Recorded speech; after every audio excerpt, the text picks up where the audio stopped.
Welcome to the Naiditch Report. The title of this report is The Meaning of Life.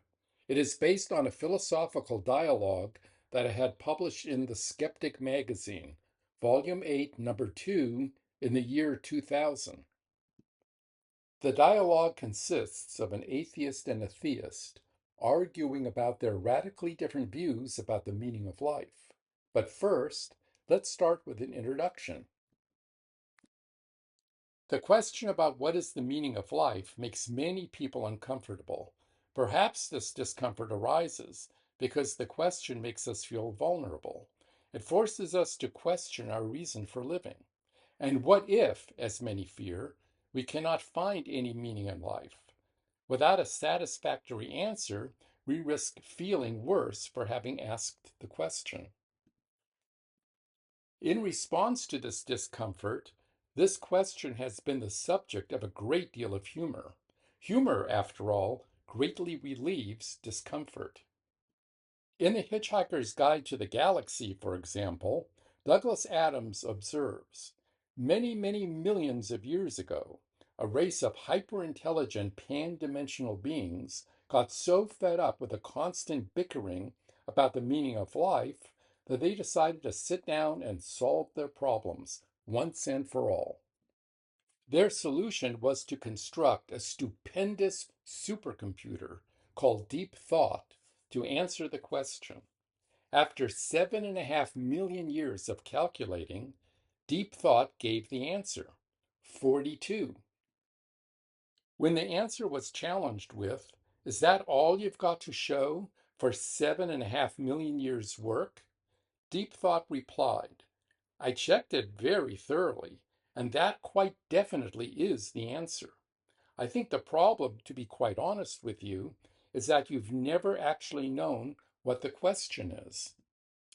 Taking this lesson to heart, the following dialogue begins by analyzing what exactly is meant by the question. Let's make sure that we understand the question, what is the meaning of life, before we attempt to find any answers. There are many ways that the question of meaning can be interpreted. When the question of meaning is applied to life, I think it is similar to the question of purpose. Searching for the meaning of life is searching for a sense of purpose.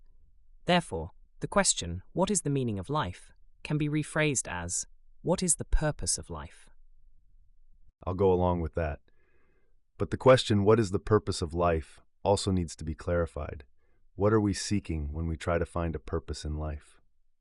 I suppose to answer that question, it is helpful to consider how the word purpose is used in everyday contexts. What are we usually asking for when we ask about the purpose of something? What information are we seeking when, for instance, we ask for the purpose of a canopic jar, a bidet, or a snooposcope? When asking for the purpose of one of these devices, we are asking why it was designed or created. Thus, a snooperscope was designed to enable us to see heat-emitting objects, such as people, in the dark. Precisely. And a canopic jar was designed by ancient Egyptians for the purpose of storing the viscera of a deceased person. Let's skip the bidet. I presume you realize that asking for the purpose of a canopic jar only makes sense if we assume that it was intelligently designed and created. This is true for anything we are asking the purpose of, whether it be a snooposcope, a canopic jar, a bidet, or life itself. In other words, just as the purpose of a device depends on why the device was created, so the purpose of life depends on why life was created. For a person who doesn't believe that life was deliberately created, life has no more purpose than a rock or anything else that the person assumes wasn't deliberately created. Therefore, only believers in a creator of life can find meaning or purpose in life. A believer's interpretation of the Creator's intent in creating life will vary according to his or her theology. For example, according to some theologies, God placed us on earth to test our soul. Depending on the kind of life we lead, our soul will spend an eternity either in heaven or hell. You believe, therefore, that asking for the purpose of life presupposes that life was created by some being to serve a purpose. Exactly. A purpose implies a being who has a purpose. A purpose cannot exist without a purposeful being, any more than love can exist without a loving being. Therefore, to ask for the purpose of life is to ask for God's purpose in creating life. Well, I've asked about the purpose of life, yet I don't believe in God. Am I contradicting myself by asking what purpose a creator had in bringing forth life, while at the same time I'm denying the existence of a creator? Absolutely. Non-believers such as you can't sensibly ask about the purpose of life. You are, therefore, doomed to live a life without meaning. However, whereas atheists like you are afraid to acknowledge this meaninglessness, at least atheists like Clarence Darrow had the courage to accept it. In his book, Is Life Worth Living?, Clarence Darrow writes, "Life is like a ship on the sea, tossed by every wave and by every wind. A ship headed for no port and no harbour, with no rudder, no compass, no pilot, simply floating for a time, then lost in the waves." Well, I certainly don't feel lost in the waves, which is fortunate because I get frightfully seasick. Anyway, the issue here is not my courage, but your logic. We've only talked about one sense of meaning of life, the cosmic sense. Here, the question of life's meaning is interpreted as what is the purpose of our existence, or what is the purpose of life as a whole. But isn't there also an earthly sense to the meaning of life? In this sense, the question of life's meaning is interpreted as what purpose do I as an individual have in living my life? Or how can I live a purposeful life? In the cosmic sense, we're considering a life in general.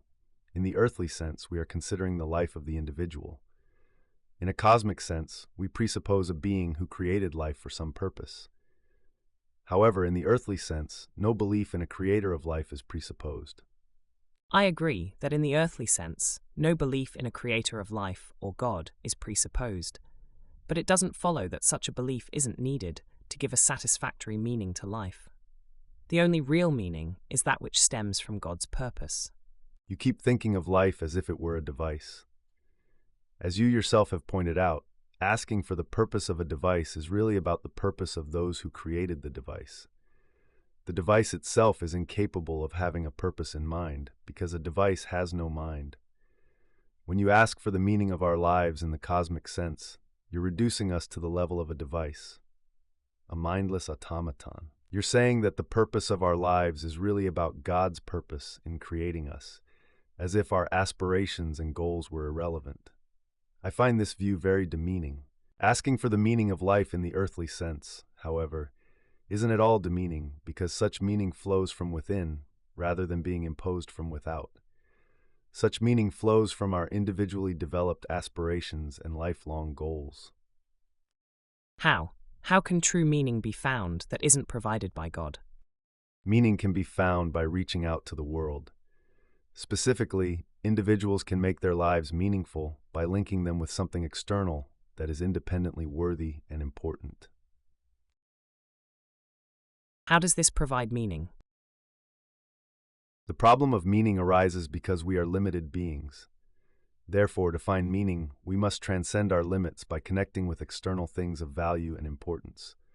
For example, my life can gain meaning by being organized around such worthy activities as caring for others, cultivating friendships, advancing justice, creating works of art, or pursuing truth. In each case, I am connecting myself with something worthy that lies beyond myself. In loving another person, for instance, I transcend my own narrow concerns and care for another person in his or her own right. Is finding meaning in your life really so easy? Perhaps when you are deeply absorbed in one of your worthy activities, you feel satisfied with life, and the question of life's meaning temporarily fades. But what happens when you finish your activity and have time to reflect? Doesn't the question of life's meaning ever return to haunt you? Don't you ever ask yourself how the activities that you're expended so much effort on can be significant enough to endow your life with meaning? What do your activities amount to that is of such ultimate importance? I must admit that at times I do ask such questions. This is to be expected, however, because finding meaning in life is an ongoing process, not a one-time event. Throughout our lives, we must keep evaluating our activities in light of our lifelong goals and plans. I disagree. Finding meaning in life shouldn't be a never-ending process. You shouldn't have to keep questioning the significance of what you do. The fact that you must shows the inadequacy of your philosophy. The reason the question of meaning keeps rearing its ugly head is because each of the worthy activities that you are connecting yourself with is finite and of limited significance. You can always take a larger perspective and ask for the purpose of caring for others, cultivating friendships, advancing justice, and so on. For a life to have meaning, it must transcend itself and connect with something much greater than anything you have mentioned. For life to have meaning, it must connect to something that is infinite and contains its own meaning. That something is God. So according to you, for life to have meaning, not only must life have been created for a purpose, but the creator of life must be an infinite being, namely God. Yes. Assume for a moment that this is not the case. Assume, for instance, that life on Earth was created by a super-advanced, yet finite, extraterrestrial civilization. Even if these aliens created us for some noble purpose, we could always take a larger perspective and ask for the purpose of their life, or their life as well as our life.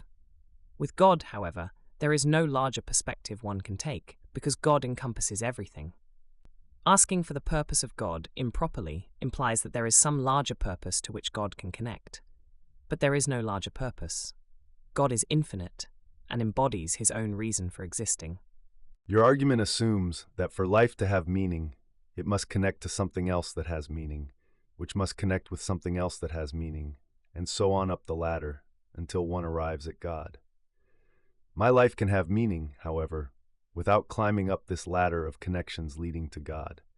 As I've already said, my life can acquire meaning, at least in a finite earthly sense, if I closely connect it with worthy things or activities. My ladder of connections can end there. I don't need to climb higher rungs and ask in turn for the meaning of these worthy activities. Why not? For these activities to be worthy, don't they have to be meaningful? No. Activities may be worthy even if they lack meaning. Meaning is not the only thing that confers worth. Value, for example, also confers worth. As the Harvard University philosophy professor Robert Nozick states in The Examined Life, a thing linked with to gain meaning need not itself be meaningful. There is another way for something to be worthwhile. It can have value. Meaning, value. Value, meaning. What's the difference? You claim that meaning can be conferred by connecting with something of value, but why does this preclude the need to advance up the ladder to God? As in the case of meaning, one can ask, what gives something value, and then what gives that thing value, and so on, until one reaches God, whose value is infinite. You're missing an essential difference between value and meaning. Something can have intrinsic value, that is, value in itself. With the possible exception of God, however, nothing can be meaningful in itself. Meaningfulness is gained by connecting to something else. As Nozick states, a thing need not be linked with anything else, anything larger, in order to have value.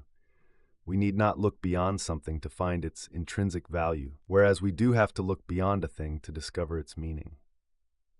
Therefore, once meaning is acquired by connecting to something of value, we need not go further. In Nozick's words, the regress of meaning is stopped by reaching something with a kind of worth other than meaning, namely reaching something of value.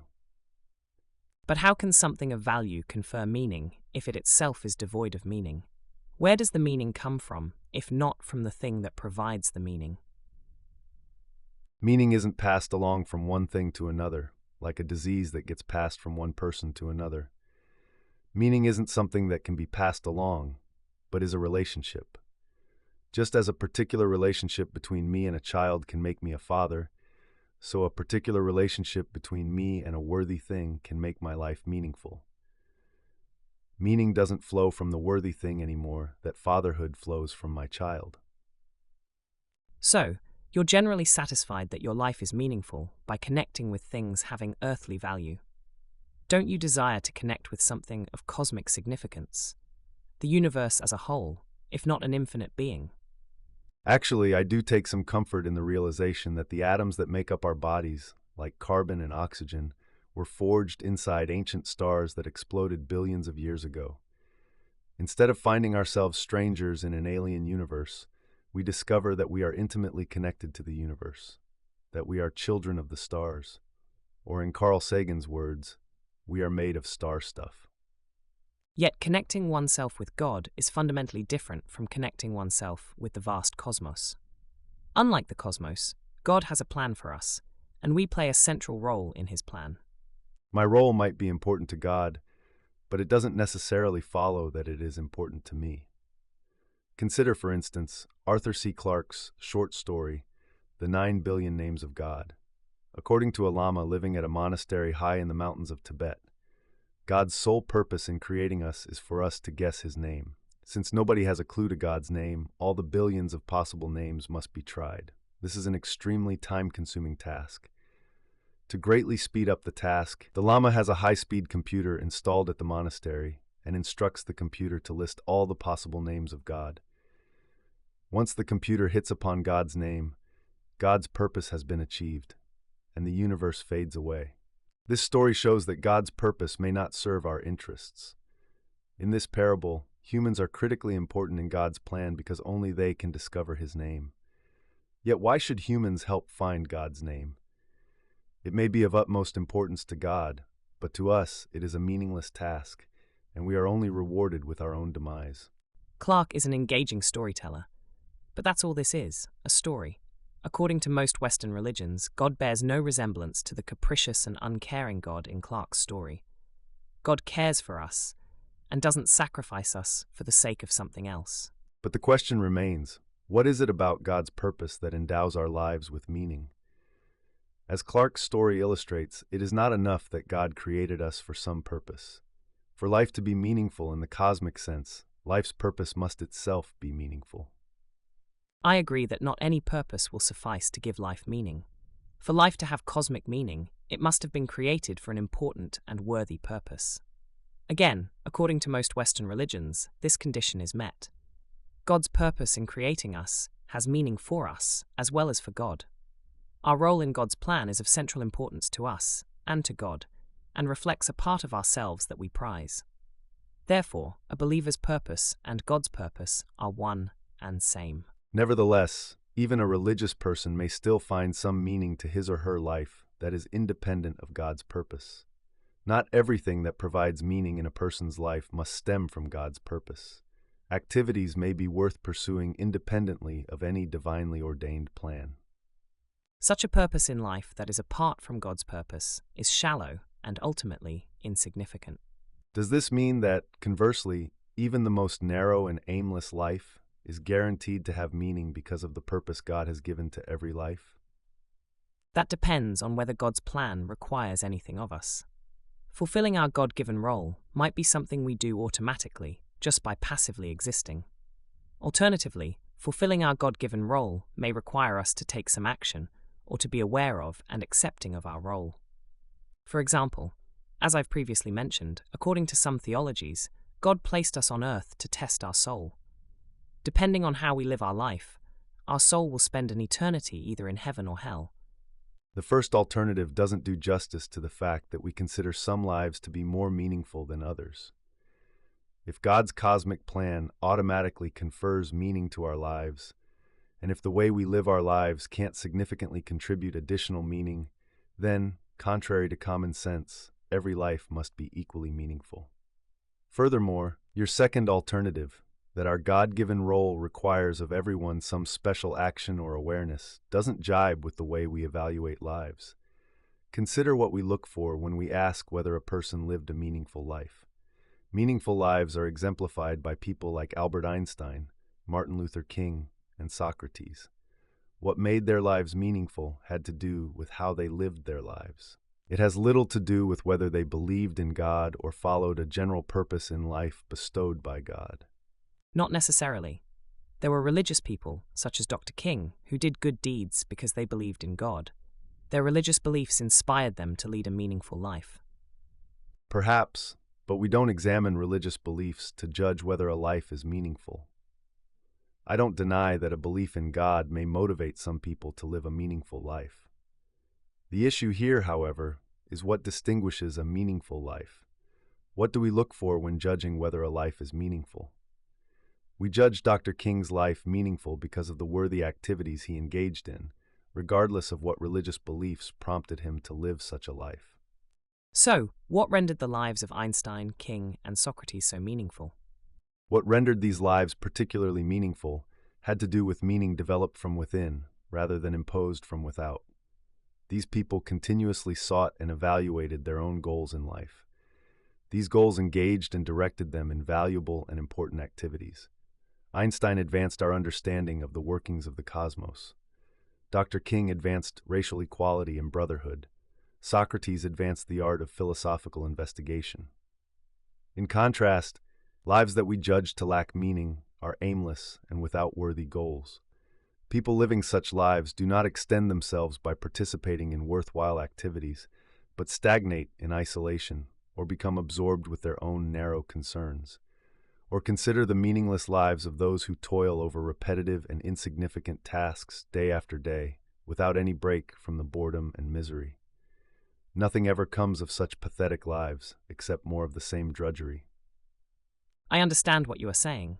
However, I still feel that an individual's purpose in life must ultimately be grounded in God's cosmic purpose. There is no purpose in living our particular life unless life itself has a purpose. It is the purpose of life itself that people have in mind when they ask questions related to the meaning of life, such as, why are we here? Such questions seek the reason God created human life in general. So, if we have a purpose in the grand scheme of things, how do we discover what it is? Can you read God's mind? I can't, but some believers, through mystical revelation, claim to directly receive God's word. Other believers have faith in the answers espoused by their religious leaders or provided in the Bible or other religious texts. But let's return to the issue of what is required for life to have meaning. I've argued that life can only have meaning if God exists. I have failed to convince you of this, but God is not all that is necessary for life to have meaning. Immortality, the ability of the soul to eternally survive bodily death, is also necessary. Specifically, a limited existence challenges your notion of an earthly meaning of life. In a confession, Tolstoy writes, "Today or tomorrow, sickness and death will come to those I love, or to me. Nothing will remain but stench and worms. Sooner or later, my affairs, whatever they may be, will be forgotten, and I shall not exist. Then why go on making any effort?" Tolstoy rejects the idea of immortality, and thus accepts that life is meaningless. I don't believe that rejecting the idea of immortality automatically makes life meaningless. If death were eliminated, would everyone's life then be meaningful? Doesn't an aimless life get progressively worse as the years drag on? What sort of hell would it be to live such a life that never ends? Recall the ancient myth of Sisyphus. Sisyphus was punished by the gods for divulging divine secrets to mortals. For punishment, he was eternally condemned to the futile and pointless task of rolling a stone to the top of a hill. Each time Sisyphus pushed the stone up the hill, it would roll down before reaching the top. This would occur over and over again without end. So here is an eternal life that has come to epitomize a meaningless life. What could be more meaningless than forever struggling in a senseless and repetitive activity that never amounts to anything? Wouldn't death come as a welcome relief? I haven't said that immortality is a sufficient condition for a meaningful life, only that it is a necessary condition. In other words, although immortality by itself does not guarantee a meaningful life, without immortality, one cannot even hope to have a meaningful life. Do you know that philosophers such as Viktor Frankl view death in a contrary manner? Frankl believes that death, instead of rendering our lives meaningless, provides the incentive for finding meaning. Without death, we would not worry about how to live. With unlimited time, there is no motive for establishing worthy goals designed to get the most out of life. Do you agree with Frankl? Yes, our mortality gives meaning to what we can do and should do while we are alive. Why do you believe that, on the contrary, death robs our life of meaning? Death robs our lives of meaning because it sets a limit to what we can accomplish. No matter how long our life is, it is never long enough. What are the few fleeting moments of our life compared with the vastness of eternity? Think of the infinite possibilities that you won't have the time to realize, all the close friends you could have made, all the creative talents you could have developed, all the exotic places you could have visited, all the fascinating knowledge you could have gained, all the sensual pleasures you could have experienced, all the valuable contributions you could have made to society. and all the boredom you could have experienced. Anyway, we can transcend our temporal limit to some degree by making worthy contributions that others recognize and appreciate long after we die. Consider once again those who live exemplary lives. People who live meaningful lives tend to leave their mark on the world. Socrates, Martin Luther King, and Albert Einstein will be remembered for centuries, and their ideas will be kept alive and respected. The masterpieces of Leonardo da Vinci and Pablo Picasso will be treasured for many generations. In general, those who live meaningful lives make a difference in the world. Their achievements are greatly appreciated and long remembered. Of course, this is not the kind of personal immortality you are talking about, but for some people this is sufficient. Don't forget other typical attempts at transcending temporal limits. People also attempt to perpetuate themselves beyond their own lifetimes by having children, placing tombstones on their graves, having monuments erected in their name, and so on. Yet such attempts at immortality are clearly futile. My children will eventually die, and my tombstone or monument will eventually disintegrate. All of us will someday be forgotten. And universe will continue as if none of us ever existed. It scarcely matters how we live if we inevitably die, and our influence on the world is sooner or later erased. Striving is pointless if it achieves nothing of final consequence. Yet even if everything eventually comes to an end, striving is not pointless if we at times achieve the goals in life that we intended to achieve. Accepting the finality of death does not prevent me from engaging in activities that I regard as valuable and worth doing. But everything that you regard as valuable will also come to an end. Everything you regard as worth doing will cease to have an effect. Consider the cosmic perspective. Billions of years from now, the sun will use up its nuclear fuel and greatly expand in size, becoming what astronomers call a red giant. As the sun expands, it will eventually engulf the Earth, vaporizing it like a drop of water on a red-hot skillet. Thus, everything humans have achieved through the centuries will eventually be obliterated without a trace. All the plays of William Shakespeare, all the scientific works of Albert Einstein, all the symphonies of Ludwig van Beethoven, all the buildings of Frank Lloyd Wright, all the paintings of Pablo Picasso will disappear forever. In the essay, A Free Man's Worship, Bertrand Russell states, all the labors of the ages, all the devotion, all the inspiration, all the noonday brightness of human genius are destined to extinction in the vast death of the solar system, and the whole temple of man's achievement must inevitably be buried beneath the debris of a universe in ruins. Cheer up. By the time the sun dies, our descendants will undoubtedly have the technology to escape to another star. But this will only provide our descendants with a temporary reprieve. The universe itself will eventually end in fire or ice, depending on whether it will eventually come crashing in on itself or will expand without end. Temporary reprieve? We are talking many billions of years. By that time, our descendants may bear no more resemblance to us than we bear to a daffodil. This concern of yours reminds me of how Woody Allen depicted himself as a kid in his movie Annie Hall. When Woody Allen learns that the universe will eventually end, he decides to give up and not even bother to do his homework. To me, brooding over such morbid thoughts seems funny, if not pathological. Well-adjusted people learn to live meaningful lives while fully realizing that everything eventually ends. What you fail to realize is that the meaning of life is not just found in our accomplishments, but in the striving that made these accomplishments possible. In other words, our activities often count as much as the thing we hope to achieve by these activities. Anyway, why are you so obsessed with immortality? Do you believe there'll be pie in the sky when you die? Yes, I can't believe that this life on Earth is all we've got. As I see it, our earthly existence is merely a short journey in which we pass through death to an eternal life. What really matters, and what really gives our existence meaning, is not our earthly life, but our afterlife. Our life on Earth may be full of pain and suffering, but this becomes bearable when we know that an afterlife promises an eternity of bliss. John Calvin says, in comparison with the immortality to come, let us despise this life and long to renounce it. I'll admit that this position is a bit extreme. Life on Earth isn't worthless. It does have moments of pleasure and satisfaction. However, even the best of earthly lives pales in comparison to a life in heaven. Such comparisons are misguided. The quality of life on earth should be judged against ordinary earthly standards, not against a standard of perfection.